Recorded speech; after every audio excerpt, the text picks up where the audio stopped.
आज मी लग्नाला जाते आहे म्हणून पहिल्यांदा तुम्हाला तुमचं ऑनलाईन चॅप्टरायझेशन किंवा सिलेबस सांगते. ठीक आहे, सिलेबस लिहून घ्या. मागच्या वर्षी आपण स्थूल अर्थशास्त्र शिकलो. यावर्षी आपल्याला शिकायचं आहे भारतीय अर्थव्यवस्था भाग 1 भाग 2. 5व्या सेमिस्टरला तुम्हाला हे भाग 1 त्याचा सिलेबस लिहून घ्या.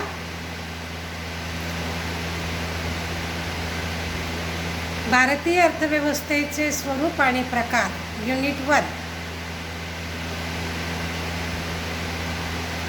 पहिला चॅप्टर लिहा. भांडवलशाही, समाजशाही आणि मिश्र अर्थव्यवस्था. वैशिष्ट्ये,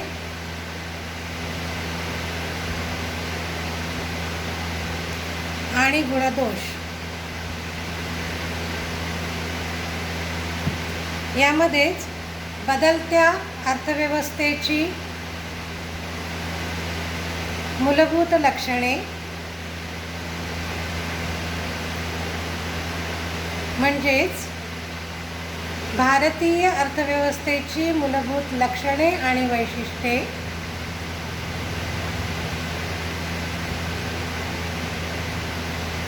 आर्थिक विकास आणि मानवीय विकासाचा संबंध,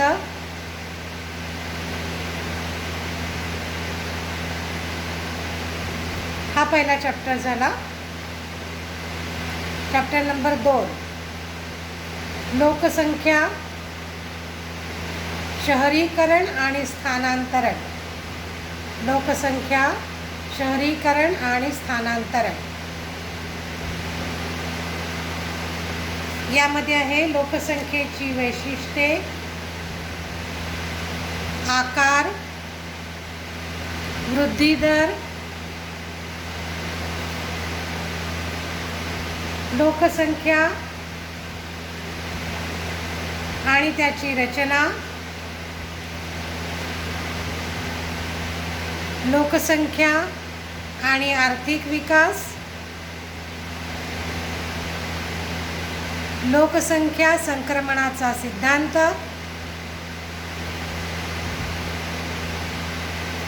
लोकसंख्येचे ग्रामीण आणि शहरी स्थानांतरण,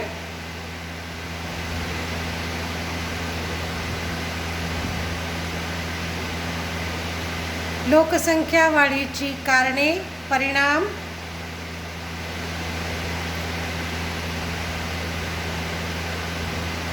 आणि भारताचे लोकसंख्या विषयक धोरण.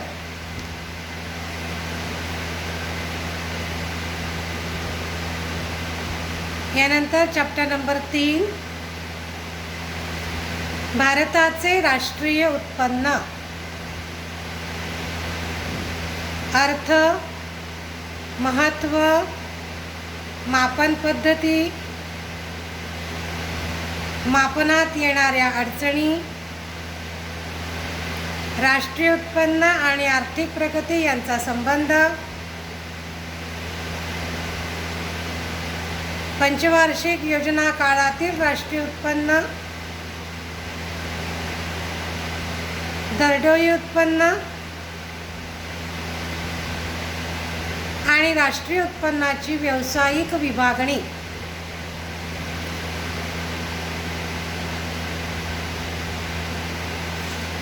यानंतरचं चॅप्टर आहे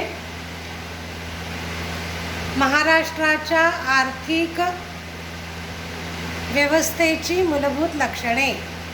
महाराष्ट्राच्या आर्थिक व्यवस्थेची मूलभूत लक्षणे, मूलभूत घटक, महाराष्ट्रातील उद्योग, शेती, पर्यटन उद्योग आणि महाराष्ट्रातील मुख्य जिल्ह्यांची अर्थव्यवस्था.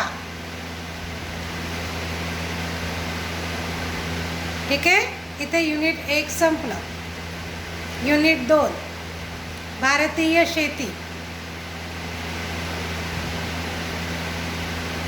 यानंतरचा चॅप्टर लिहा भारतीय शेतीचे स्वरूप आणि महत्त्व. यामध्ये भारतीय शेतीचे स्वरूप, महत्त्व, शेती आणि उद्योग यांचा फरक, उत्पादकता, पीक पद्धती, उत्पादकता निर्धारित करणारे घटक, कमी उत्पादकतेची कारणे,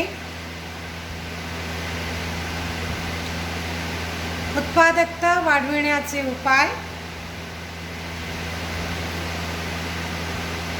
भारतीय शेतीची उत्पादकता आणि आंतरराष्ट्रीय तुलना.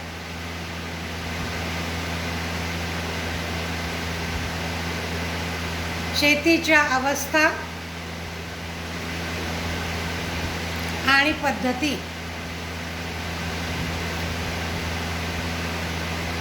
भारतीय पिकाचा आढावा, आकृतिबंध,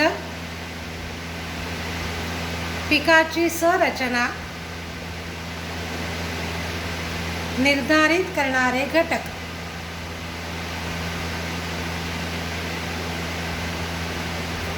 यानंतरचा चॅप्टर आहे शेतीविषयक सुधारणा. लिहिलं? भारतातील शेतजमीन, जमीन व्यवस्थेचे प्रकार,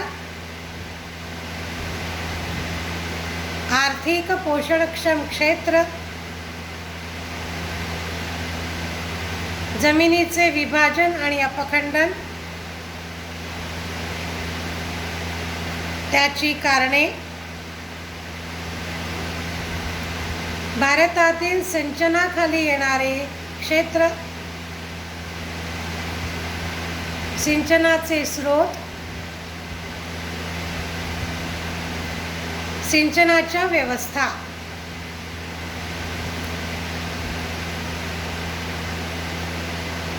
यानंतरचा चॅप्टर आहे हरित क्रांती.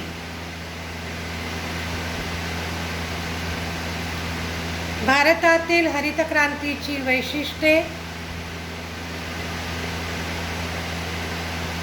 हरित क्रांतीची फलश्रुती, नवीन कृषी विषयक धोरण,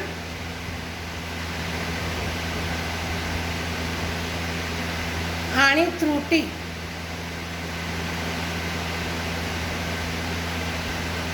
यानंतरचा चॅप्टर आहे शेतमालाच्या किमती.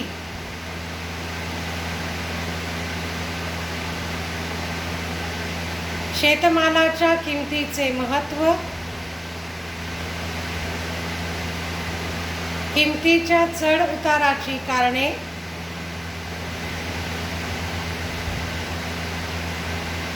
किंमत आयोग,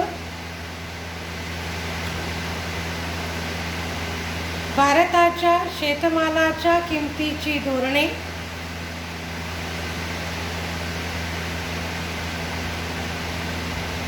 शेती बाजारपेठ, शेतमालाच्या विपणनातील दोष,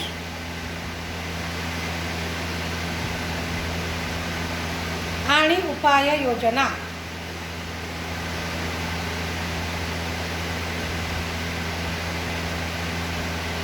यानंतर आहे शेती विषयक प्रत्यय.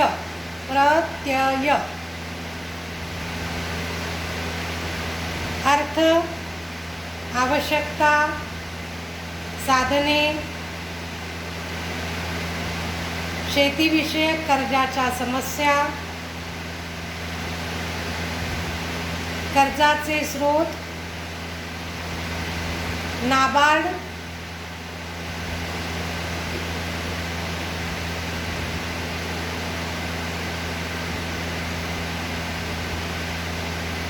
इत्यादी. यानंतर लिहा करार शेती आणि सामुदायिक शेती. चॅप्टर आहे हा. करार शेती आणि सामुदायिक शेती.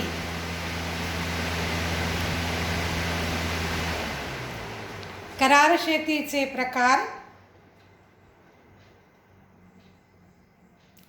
फायदे तोटे, सामुदायिक शेतीचे कार्य, फायदे आणि तोटे.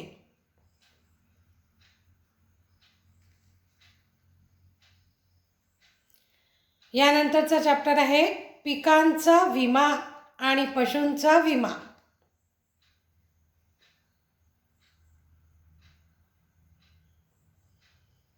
अर्थ, व्याख्या, वैशिष्ट्ये, पीक विमा योजनेतील सुधारणा, पीक विमा व्यवस्थाची आवश्यकता, पशुधन विमा, अर्थ, आवश्यकता इत्यादी. यानंतरचा चॅप्टर आहे भारतातील शेतमजुरांच्या समस्या.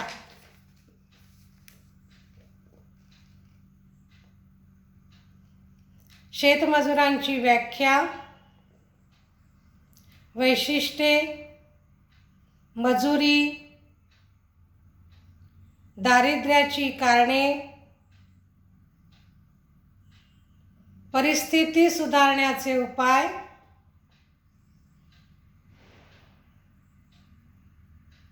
सरकारची उपाययोजना, शेतीच्या उत्पादकतेत निर्माण होणारे पेच प्रसंग इत्यादी. इथे तुमचं युनिट 2 संपलं. आता युनिट 3.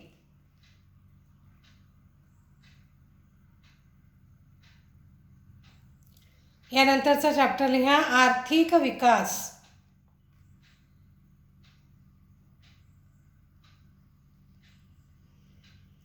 आर्थिक विकासाचे महत्त्व,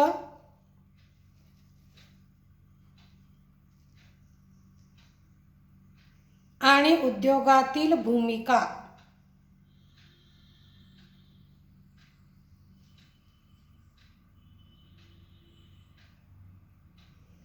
यानंतरचा चॅप्टर आहे लघु उद्योग आणि कुटीर उद्योग.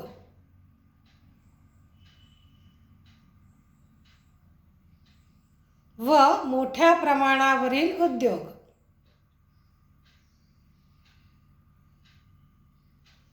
वैशिष्ट्ये, महत्त्व, कारणे, रचना इत्यादी. यानंतरचा चॅप्टर आहे खाजगी क्षेत्रातील आणि सार्वजनिक क्षेत्रातील उद्योग.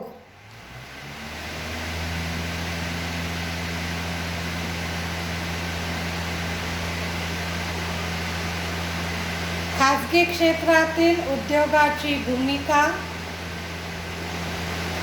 सरकारचे धोरण,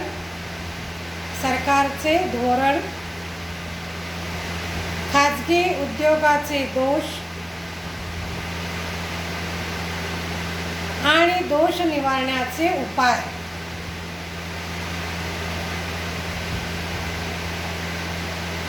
सार्वजनिक उद्योगाचे महत्त्व,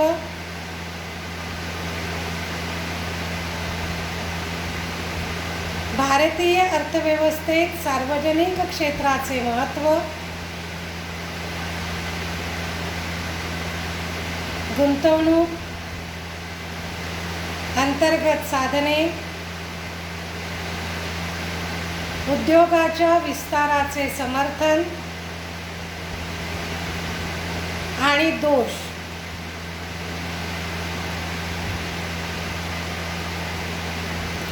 यानंतरचा चॅप्टर आहे निर्गुंतवणूक. संकल्पना,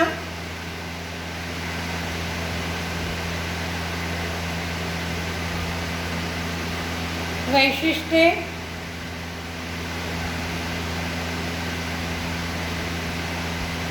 भारतीय औद्योगिकरणाचे महत्त्व, औद्योगिकरणाची आवश्यकता, औद्योगिकरणाचे धोरण,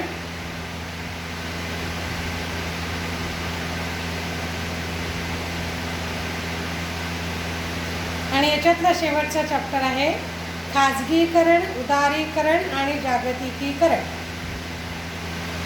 खाजगीकरण, उदारीकरण आणि जागतिकीकरण. खाजगीकरणाचा अर्थ, व्याप्ती, प्रयत्न, अडचणी,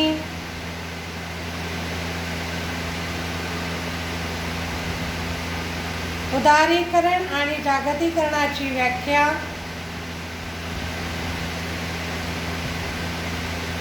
उद्दिष्टे, फायदे तोटे,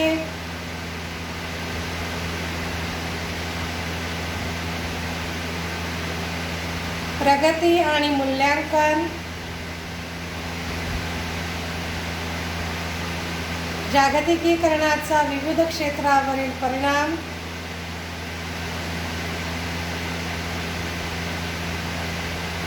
इत्यादी. इथे तुमचं युनिट 3 संपलं. आता युनिट 4.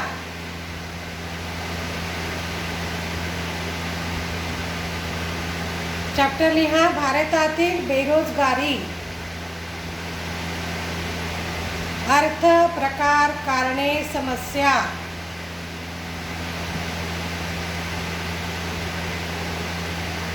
संघटित आणि असंघटित क्षेत्रातील रोजगाराचे स्वरूप,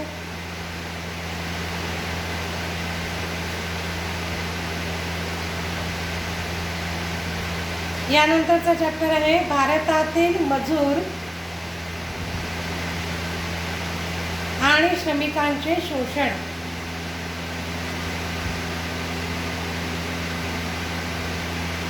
यामध्ये लिहा मजुरीची व्याख्या, वैशिष्ट्ये, मजुरीची परिस्थिती सुधारण्याची उपाययोजना, समस्या, ग्रामीण समस्या, शहरी समस्या, छुपी बेकारी, बालमजुरांचे प्रश्न, त्याचे स्वरूप, कारणे, शोषण, सुधारणा करण्याचे सरकारी उपाय.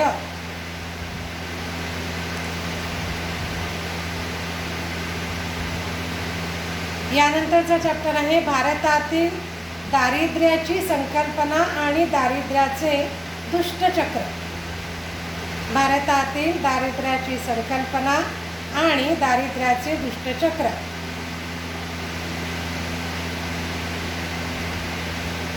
दारिद्र्याची संकल्पना,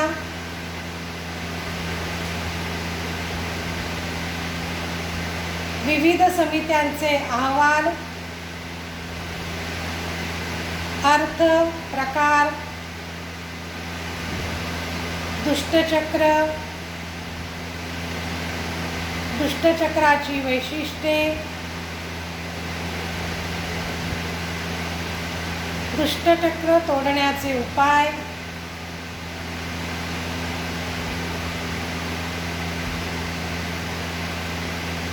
राष्ट्रीय ग्रामीण हमी कायदा, मनरेगा.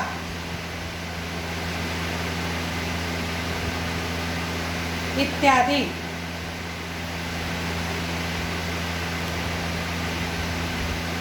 यानंतर आहे मजुरी रोजगार कार्यक्रमाची रूपरेषा आणि उद्दिष्टे. मजुरी रोजगार कार्यक्रमाची रूपरेषा आणि उद्दिष्टे. रोजगाराच्या प्रवृत्ती त्याच्यामध्येच आहे ना. रोजगाराच्या व्यवसायानुसार वाटण्या, विविध प्रकारचे स्वयंरोजगार आणि त्यांच्या कार्यक्रमाचा अभ्यास.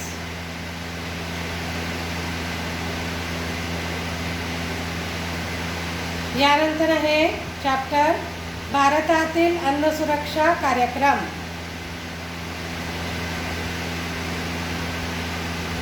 कायदा, केंद्र सरकारचा पुढाकार आणि अन्न सुरक्षेतील अडचणी. हे सगळे 8 आणि 4 मार्काचे प्रश्न आहेत. यानंतरचा चॅप्टर आहे सामाजिक सुरक्षा कार्यक्रम. सुरक्षिततेची भावना आणि त्याच्या योजना.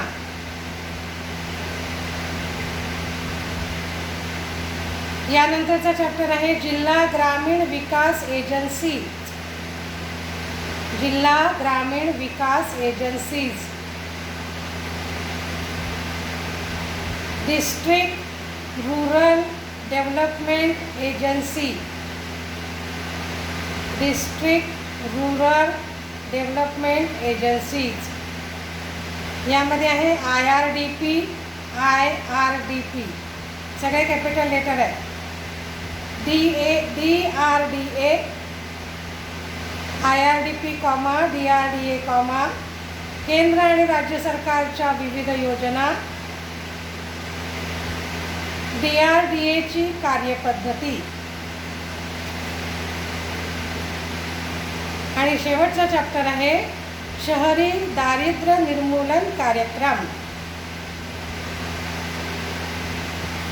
शहरी दारिद्र्य निर्मूलन कार्यक्रम. Urban poverty alleviation programmes. यामध्ये आहे शहरी दारिद्र्याचे परिणाम, शहरी दारिद्र्य निर्मूलन कार्यक्रम. यामध्ये जे कार्यक्रम दिले आहे ते सगळे कॅपिटल लेटरमध्ये लिहा. NRY, कॉमा करा. UBSP,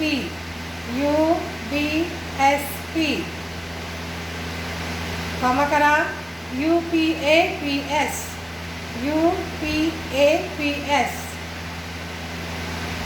कॉमा करा. SJSRY,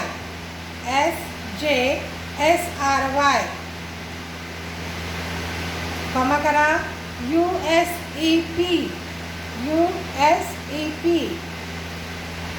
कॉमा करा. UWEP. ठीक आहे. 400 पानी वही करायची. त्याच्यामध्ये हा पूर्ण सिलेबस लिहून ठेवायचा. उद्यापासून आपण पहिल्या चॅप्टरपासून सुरुवात करू. ठीक आहे. व्हिडिओ मिस करायचा नाही. रोज व्हिडिओ देण्यात येईल. या व्हिडिओचं यूट्यूबमध्ये पण आपण सेव्हिंग केलेलं आहे. हे व्हिडिओज तुम्हाला अभ्यासाकरता उपयुक्त ठरतील आणि या व्हिडिओद्वारे आपला अभ्यासक्रम पूर्ण होईल, जोपर्यंत रेग्युलर कॉलेज सुरू होत नाही तोपर्यंत. ठीक आहे. आणि जे 12वी नंतर फर्स्ट इयरला ॲडमिशन घेणार असेल त्यांना सगळ्यांना इकॉनॉमिक्स घ्यायला प्रवृत्त करा. कारण एकतर आपला सिलेबस पण कंप्लीट होईल आणि दुसरी गोष्ट इकॉनॉमिक्स हे अत्यंत आवश्यक आहे सध्याच्या काळामध्ये. MPSC करता, UPSC करता, बँकेच्या एक्झाम करता. ठीक आहे. Bye. Have a nice day.